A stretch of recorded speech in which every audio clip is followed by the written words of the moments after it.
Tiger है sir, 3 इधर भी खड़े हैं। तो हम रुके, तो जैसे ही हम घबराहट से हुई हमको, और मैंने मेरी मोटरसाइकिल का एक्सीलेटर तेज कर दिया, तो एकदम से जो फीमेल टाइगर है, उसके बच्चों की माँ थी, वो एकदम से हमारे ऊपर दौड़ी।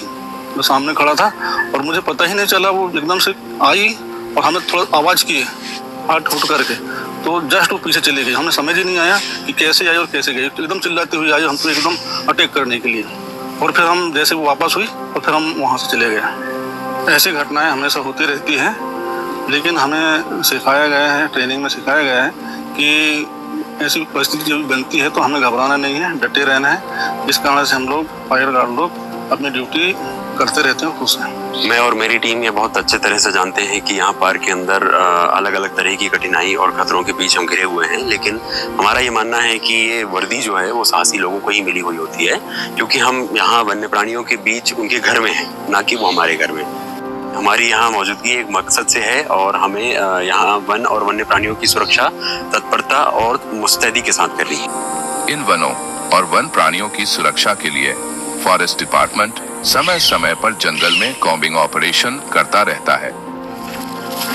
इस तरह के ऑपरेशन का मकसद जंगल के बड़े हिस्से को कम समय में अच्छे से सर्च करना और जंगल में हो रही गतिविधियों को बारीकी से खंगालने का होता है। अक्सर इस तरह के ऑपरेशन आवश्यकता के अनुसार कुछ घंटे या कुछ दिनों तक भी चल सकते हैं। फॉरेस्ट डिपार्टमेंट वन्य जीवों की रक्षा के लिए इस तरह के कोमिंग ऑपरेशन और नई तकनीकों को बखूबी से इस्तेमाल में ला रहा है, और इसी के चलते फॉरेस्ट गार्ड जंगल में कैमरा ट्रैप लगाते हैं। ये कैमरा ट्रैप है, वाइल्ड लाइफ के मूवमेंट को कैप्चर करने के लिए हम जंगल में इसको ऐसी जगह लगाते हैं जहाँ वाइल्ड लाइफ का ज़्यादा मूवमेंट हो। इस तरह से ऊपर होता है। और हम पीछे पुरानी खींची हुई फोटो देखें तो ये लास्ट टाइम जो लगा हुआ था, एक कैटल किल में लगा हुआ था, जिसमें टाइगर ने एक बैल को गारा किया हुआ था, जिसमें टाइगर की फोटो कैप्चर भी हुई थी। कैमरे को नॉर्मली घुटने के हाइट पे बांधा जाता है ताकि जो वाइल्ड लाइफ रहे, छोटी बड़ी सारी वाइल्ड लाइफ को कैप्चर किया जा सके।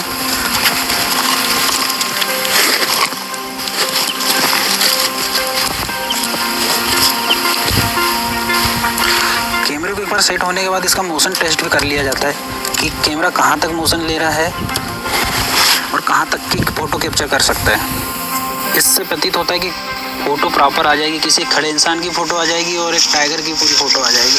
कैमरा ट्रैप लगाने के बाद इसकी टेस्टिंग करके ये पक्का कर लिया जाता है कि कैमरा ठीक से काम कर रहा है।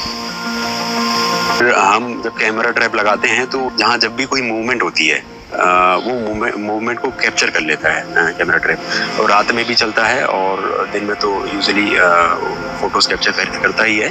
फिर जो कि बहुत सारे टाइगर्स हैं, टाइगर के अलग अलग स्ट्रिप मार्क्स होते हैं, जैसे हमारे फिंगरप्रिंट्स होते हैं, वैसे टाइगर्स के अलग अलग स्ट्रिप मार्क्स होते हैं। हर किसी की अलग अलग आइडेंटिटी होती है स्ट्रिप मार्क्स के थ्रू। तो वो स्ट्रिप मार्क्स के थ्रू हम ये पता करते हैं कि कौन सा टाइगर की प्रेजेंस किस एरिया में ज़्यादा है। और अभी जो ऑल इंडिया टाइगर एस्टिमेशन होता है हर 4 साल में एक बार, उस एस्टिमेशन में पूरा फोकस कैमरा ट्रैप पर ही होता है।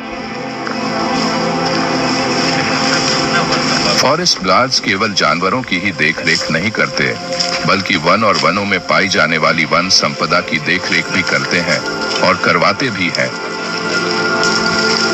हमारे सर दैनिक कार्यों में ये जो है खरपतवार उन्मूलन कार्य भी शामिल है। हम ये बीट पे अपने करा रहे हैं सर। इसमें खरपतवार उन्मूलन में वन तम्बाकू, वन तुलसी, चिरोटा और ये चिप्पा करके प्रजाति होती है, इनको निकालते हैं ताकि यहाँ पे अच्छी किस्म की घास आ सके और वन्य प्राणियों के लिए भोजन की व्यवस्था हो सके। किसी भी वन को हरा भरा रखने के लिए ये खरपतवार उन्मूलन एक महत्वपूर्ण कार्य होता है।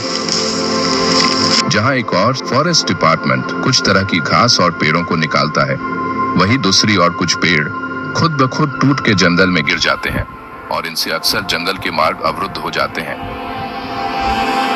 जी देखो, इसको साफ करते हैं, सफारी रोड है। जंगल को सुचारू रूप से चालू रखने के लिए इन मार्गों को खोलना आवश्यक हो जाता है।